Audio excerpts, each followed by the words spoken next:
Днес ще разгледаме наталната карта на Ариана Гранде и защо тя е толкова популярна. Тя излъчва мистериозност, чувствителност, артистична аура има и ангелски глас. Асцендентът е в Козирог, заедно с Уран и Нептун върху него, това е подписа на суперзвезда. Тази комбинация придава почти извънземна харизма. Хората я приемат като феномен. Тя не е просто пее, а вибрира в друга чистота. Слънцето и в Рак, Луната и във Везни и Юпитер съвпад с Луната й.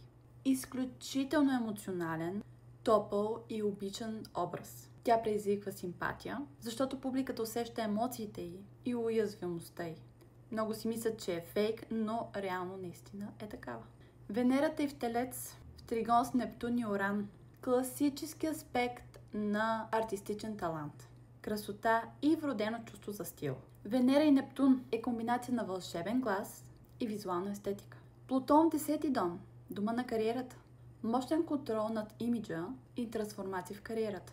Тя расте, променя се, но винаги възражда блясъка си. Комбинацията на асцендент Козирог с Венера и Нептун дава ефекта на етериална фея, но с дисциплина.